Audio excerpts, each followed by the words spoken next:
మీ business ఏదైనా మీ ఊర్లో promotion చేయాలంటే అది సుమన్ టీవీతోనే సాధ్యం. ఇప్పుడే సంప్రదించండి.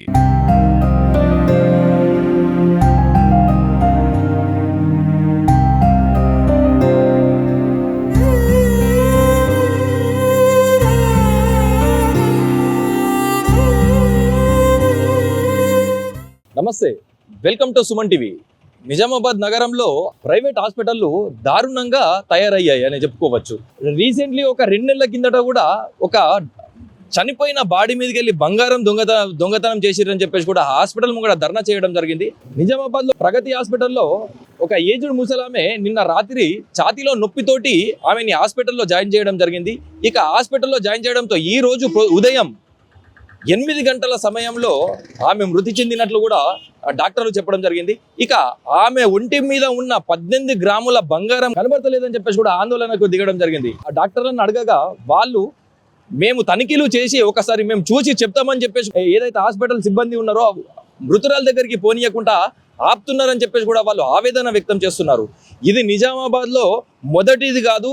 ఈ హాస్పిటల్లో పనిచేసే సిబ్బంది చాలా మట్టుకు ఇదే పనులుగా పెట్టుకుంటున్నారు. చనిపోయిన బాడీల మీదకి వెళ్ళి బంగారాలు దొంగతనం చేయడము. ఇక దీంట్లో ఏంది అని అంటే హాస్పిటల్లో సీసీ కెమెరాలు కూడా పని చేయకపోవడము వీళ్ళకి ఆశ్చర్యానికి కూడా గురి చేస్తున్నదని చెప్పవచ్చు. ఇక మృదురాలు ఆరోగ్యం బాగలేదు అన్న క్రమంలో నిన్న సాయంత్రం జాయిన్ చేయడంతో ఈ రోజు ఉదయం చనిపోయారని చెప్పడంతో ఎవరైతే మృతి చెందిందో ఆమె మెడల నుండి బంగారం అపహరించారని చెప్పేసి ఇక ఆ బాడీ దగ్గరికి కూడా బంధువులను కానీ ఎవరిని కానీ పోనివ్వట్లేదు. ఏమైంది అని చెప్పేసి అడగగా పంపిస్తాము, ఎంక్వైరీ చేస్తున్నామని చెప్పి చెప్పుకుంటా మాయ మాటలు చెప్పుకుంటా ఇలానే నయం తీస్తున్నారని చెప్పేసి కూడా బాధితులు వాపోతున్నారు. నిజామాబాద్ లోని ప్రగతి హాస్పిటల్లో ఈ కథన కూడా జరిగిందని చెప్పేసి చెప్పుకోవచ్చు. డాక్టర్లు వీళ్ళందరూ ఇన్వాల్వ్ అయ్యి వాళ్ళని సరిది చెప్పే ప్రయత్నం చేశారు. కానీ కాకపోతే బాధితులు మట్టుకు పోలీసులకు కంప్లైంట్ చేశారని చెప్పేసి కూడా చెప్తున్నారు.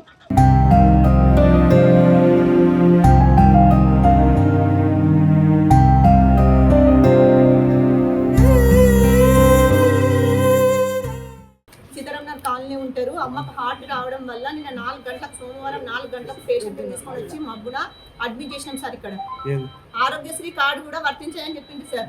సరే ఓకే, అమ్మ కంటే ఎక్కువ ఏం లేదని ఎంతైతే అమౌంట్ కూడా కట్టడానికి కూడా ఒప్పుకున్నాం సార్. ఇక్కడ ఈ చైన్ మొత్తం ఇల్లు మొత్తం గేమ్ ఆడుతున్నారు. లక్ష్మీరెడ్డి హాస్పిటల్ ప్రగతి హాస్పిటల్ సార్. అమ్మ మేళ 18 గ్రాముల చైన్ మాయమైపోయింది. ఐసు వార్డులో 18 గ్రాముల చైన్ మాయమైపోయింది ప్రగతి హాస్పిటల్. అంటే ఎవరి మీద అనుమానం? మొత్తం ఇక్కడ ఈ స్టాఫ్ ఈ ప్రగతి హాస్పిటల్ ఇక్కడ ఎవరైతే అమ్మకు ట్రీట్మెంట్ చేసిండ్రో, ఎవరైతే అమ్మకు సేవలు చేసిండ్రో సిబ్బంది మీద మాకు డౌట్ ఉంది. అంటే పోలీస్ కంప్లైంట్ రానివ్వలేదు.